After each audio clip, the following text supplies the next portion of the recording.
Hello, and a very warm welcome to what is, as you can probably see if you're watching the video, a slightly unusual version of our Racing News 365 Answers the Fans Questions. As you can see, I am Ian Parks, and I am not going to be answering questions. I am instead the host for this video.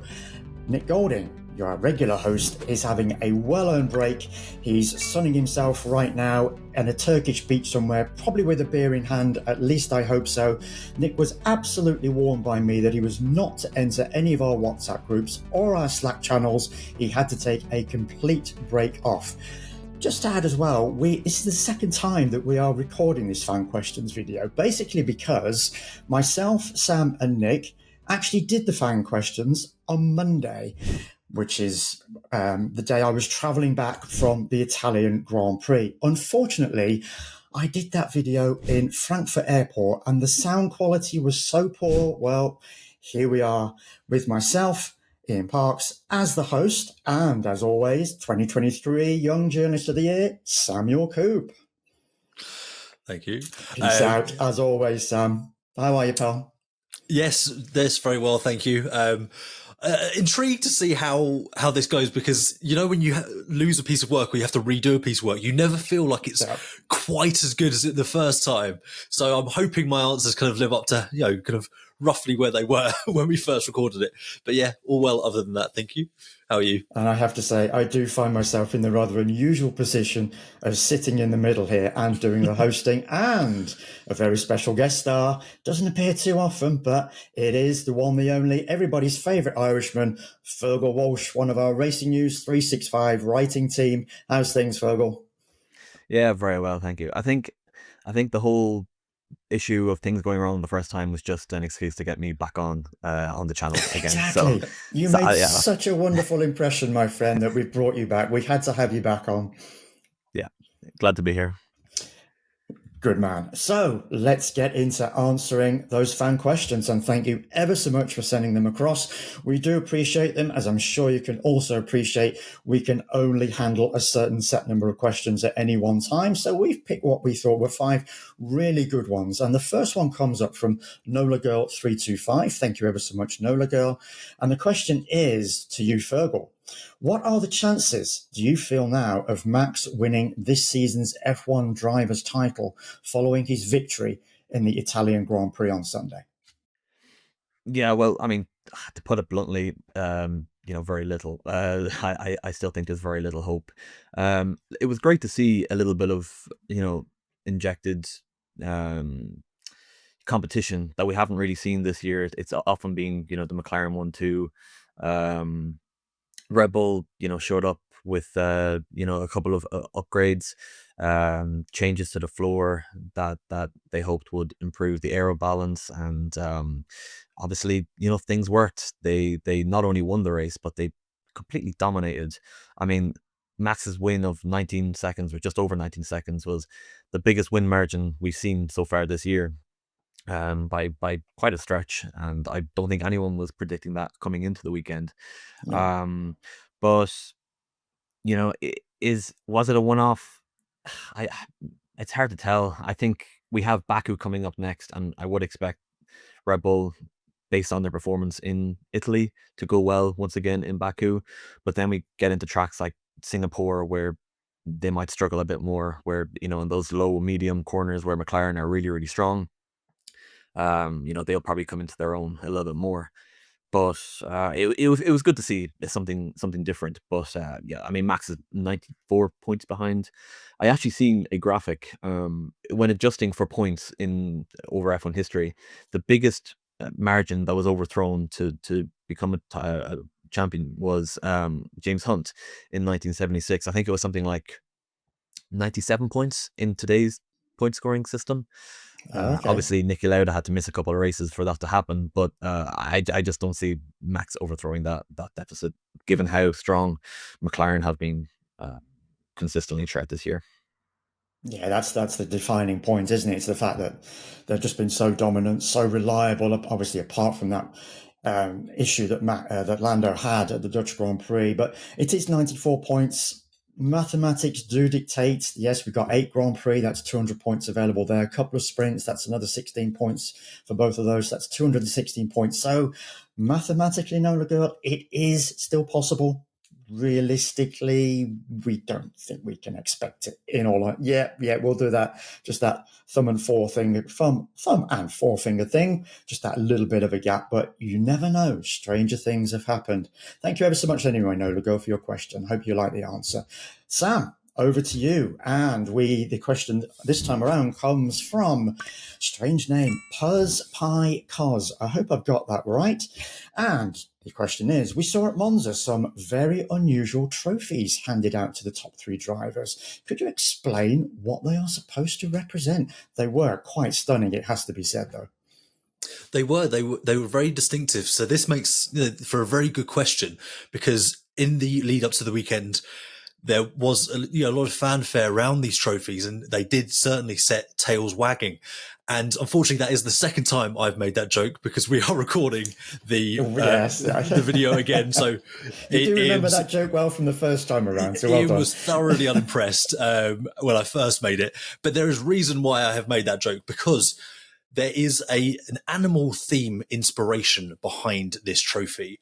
And one of the 3 kind of of the trident of reasons for the way the trophy did was because it was inspired by the movement of 3 of the fastest creatures in the world, by land, sea, and air, respectively. So you've got the cheetah tail, the sailfish, and the peregrine falcon. So it was as I mentioned, the tail of the cheetah, the wings and talons of the bird, and the fin of the fish.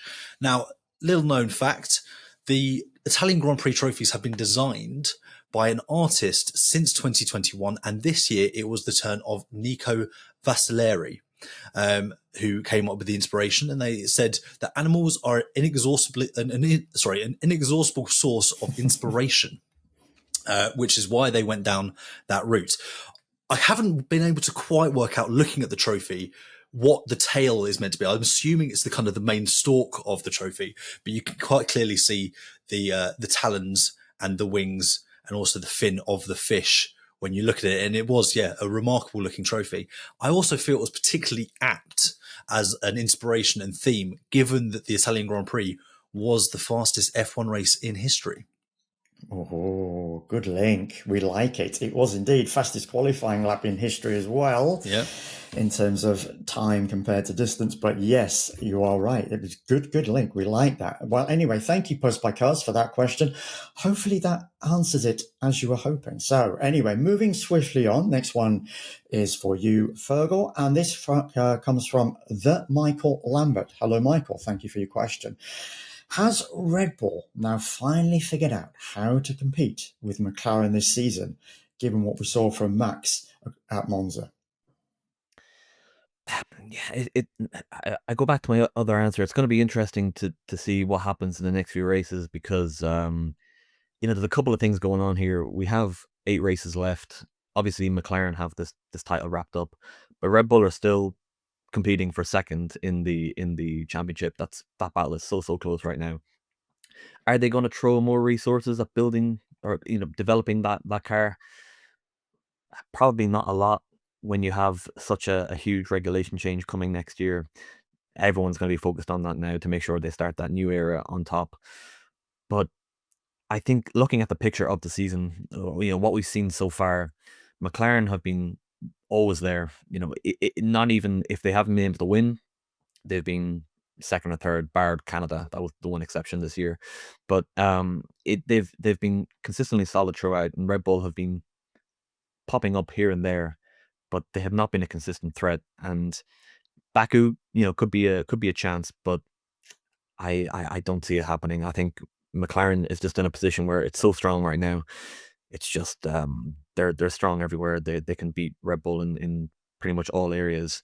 But the critical factor really is Max Verstappen. What he can do in that car, he can extract from that car to take the fight to Oscar and Lando, who will be having their own battle for the title. And if things get a little bit tight and a little bit close there, and tensions rise and mistakes are made, that could be an avenue for Verstappen to climb onto the top step of the podium once again. But yeah, to answer the overall question, I don't really see Red Bull as a consistent threat, bar maybe a handful of races this year. That's my prediction.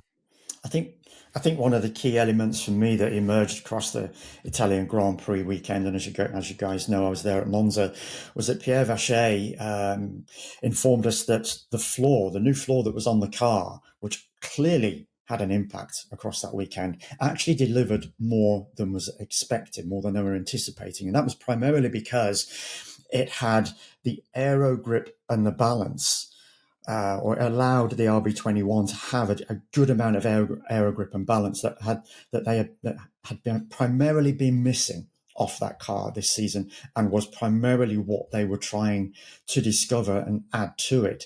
So there's a good chance that, yes, I do think it's actually going to be at least certainly far more competitive than it has been most recently, above and beyond, of course, the Italian Grand Prix. Baku, that should be a really interesting one for me, because yes, you have that mix of corners, but then you have that incredibly long straight that lends itself into a great overtaking spot into turn one. And the majority of the teams often set up their cars for a low downforce setting because, of course, yes, whilst there is a good degree of those 90-degree corners that need a different type of setup, a slightly higher downforce setup to negotiate them, the cars primarily are adapted for that straight to help increase top line speed and therefore help increase overtaking into turn one. So I think Baku is going to represent at least another good chance for Max, but it's going to be a good strong battle with Ferrari, who were first and third there in qualifying last year, and McLaren, Oscar Piastri going on to win last year's Azerbaijan Grand Prix. But at least Red Bull, it seems right now, is back in the fight, I would suggest, for the most part. Thank you ever so much, the Michael Lambert, for your question. Sam, moving on to you. This one comes from Jaden Cadogan. Without Oscar's gap to Lando in the championship, and as we know, going into the Italian Grand Prix the weekend, it was 34 points. Do you think he would have swapped positions upon McLaren's instructions? So this is an interesting hypothetical because, of course, we can't rerun the scenario with the points gap closer, but you have to assume on some part Oscar was looking at the scenario and going, well, look, I'm currently, having inherited this second place, going to extend my lead to 37 points. If I give it up, that's a 6-point swing and it goes down to 31. That's still a pretty good margin. It's over a Grand Prix win worth of points. And so I can essentially take this hit. So, but you also have to appreciate everything Oscar and Lando and McLaren have said all year long, what their ethos is as a team and how they go about racing, which is something they really, really pride themselves on. And that is by doing the fair and right thing and by basically keeping complete harmony and decorum, within the team. And when posed with a team order, right or otherwise, Oscar did ultimately acquiesce to that, despite quite clearly voicing his disapproval over team radio at the time. And then following that, then falling in line with the team, taking the PR line and saying, yep, it was ultimately fair.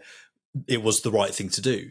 So I think even if the points gap had been closer, he still would have made that call because they've always spoken about, the two McLaren drivers, wanting a long-term partnership, thinking about not just this year, but next year and the years going forward. They want to be in this position. They don't want to rock the boat. They don't want to upset the apple cart and make it a difficult environment to be in. So I just don't think Oscar would have taken that risk over a small points swing in the grand scheme of things, and one that he doesn't critically need. If, however, it was later in the season and it was a much closer gap, I do think that would be a different situation. Certainly, if it was Abu Dhabi, you cannot imagine that he would give up a title in that scenario. That would be a truly puzzling and unprecedented step for a driver to take. So, yeah, I think that in this scenario, there was no chance that he was not going to give back the position, whether or not he or anyone else could have agreed or disagreed with that. So yeah, but it is certainly something to keep a tab on as things progress, because that inclination to defy team orders is only going to grow stronger for both Lando and Oscar if they do come down the pipeline over team radio in the coming rounds. I thought it was fascinating that the way Max Verstappen came out and turned around and said, I think it was a day or two after, wasn't it, that he was pinned down on the question because he fudged it in the post-race press conference on Sunday. And as I say, he was pinned down on the question interview. I think it was Service TV, was it, Sam, if I'm right in thinking? Yeah. Yeah. Fergal's nodding his head. Thanks, Fergal. Whereby, he actually even interrupted the question because he knew what was coming. And he turned around and said, I wouldn't have done it. Which is Max Verstappen all over. That's why we love Max. There we go. But also, I mean, Max is, if you remember back to the Sao Paulo Grand Prix in 2022, this is a guy who wouldn't give, I think it was 5th or 6th position to Sergio Perez, already wrapped up the title, and Perez having 2nd place in the title. And after race, going to be like, I've told you not to ask me this. Like, it just totally shut down that kind of possibility. Yeah. So yeah, Max is Max. But you would assume many other drivers in Oscar's position wouldn't have given that place back. Exactly. Thank you, Jaden. I hope you're happy with that question. And on to our final question. And this one comes from Alki Poli. Again, I hope I've pronounced that correctly. And he or she is a pretty disappointed Tifosi fan, they describe themselves. And the question is, what are your thoughts on the Scuderia and their form of late? Fergal, let's go to you first, pal. Yeah, I think there is a lot of disappointed Tifosi this year, unfortunately. Yeah, it's not been the year they wanted, especially on the back of what happened last year, where they came so close to winning the constructors' title. It was agonizingly close in Abu Dhabi. But I find it fascinating that Leclerc and Hamilton right now are 5th and 6th in the drivers' championship, yet Ferrari are 2nd in the constructors. There's still something there for Ferrari to fight for this year. And obviously they want to be winning the title. They want to be returning to the top step. It's not happening. And I think, is there a sense of, at Ferrari, is there almost too much pride to shut down this season and completely focus on next year, where it could start on top? Do they want to consolidate this P2 and say, oh, we can beat Mercedes, we can beat Red Bull? Yeah, it's been a really, really tough year for them, especially, pre-season.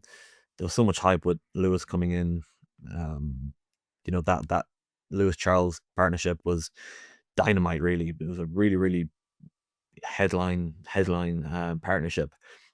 It hasn't been the season they wanted, but I still think there's call for optimism. They have Fred Vasseur tied down now, at the head of the team.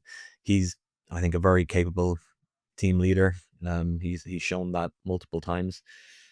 I don't think much will change for the rest of the year compared to what has happened this year, and I think they're probably a little bit resigned to that, in that they know that P2 is the best they can hope for. Realistically, though, if it's P3, P4, Ferrari, will they really care too much when the only thing they want, the only thing they really desire, is to be a winning team? And it sort of seems to be a really old saying with Ferrari, where we say, oh, next year is going to be the year. And unfortunately, the situation we're in now is, we're saying hopefully next year is their year, especially if you're like our fan question at Tifosi. But yeah, we'll see. But yeah, for the rest of the year, it could continue to be a struggle. Sam, bring us some of your thoughts, pal. I think it's been a disappointment. I don't think you could escape that. And I also think that the context is important to that disappointment, because Ferrari and Fred Vasseur has maintained all season, look, we're still 2nd. But yes, but how does that look in the grand scheme of things? They've been blown away by McLaren.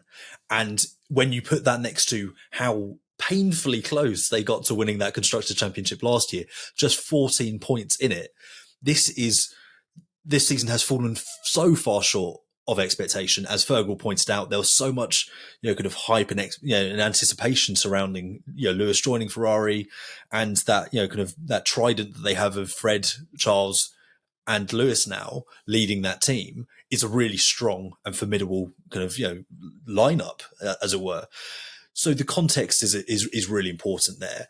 I think if they were to finish fourth, but say 20-25 points behind McLaren, you could look at that and go, yeah, that's really bitterly, it's been bitterly close, bitterly unlucky. That'd be one hell of a title race, 14 within 25 points. That'd be amazing. It would be. It would be sensational. But I feel like you'd be more satisfied with fourth in that situation than you can be with second in this current kind of environment where McLaren are, I think they need to outscore Ferrari by 9 points in Baku to wrap up the Constructors' Championship with 7 rounds remaining, which is just, kind of speaks to the magnitude of McLaren's achievement this year. And also, you've got to look at Red Bull and Mercedes in this. And at this stage, whilst in fourth, Red Bull look like the bigger threat. But what is key is to appreciate that both Red Bull and Mercedes have been fighting with one hand tied behind their back all year, and that this second place for Ferrari is somewhat not manufactured, but it's an illusion almost, because it isn't really how they've performed. You look at George Russell and Max Verstappen; they've been brilliant, and they haven't had the teammate alongside them to back them up, which is what has afforded Ferrari that second place. I don't think they're there on merit, and that's another thing that adds to why their season has been so disappointing. As you say, 14 points the gap last season between McLaren and Ferrari in the Constructors' Championship. At present, after 16 races, this season, 337. You've got to assume if McLaren continue on this kind of form, that's going to easily top a 400-point gap, which surely must be some sort of Formula One record, you would have thought. Need to look that one up. That might be an article on our Racing News 365 website. That wraps up our questions for this week. Thank you ever so much to all those that contributed. We are very grateful as always. Please do keep them coming in. We'll have our next fan questions video post Azerbaijan Grand Prix. Hopefully we only need one take for that one and not the 2 that we've had on this occasion. So from myself, Ian Parks, Fergal Walsh and Sam Coop, thank you very much for watching. Take care as always and see you soon. Thanks for joining us, folks.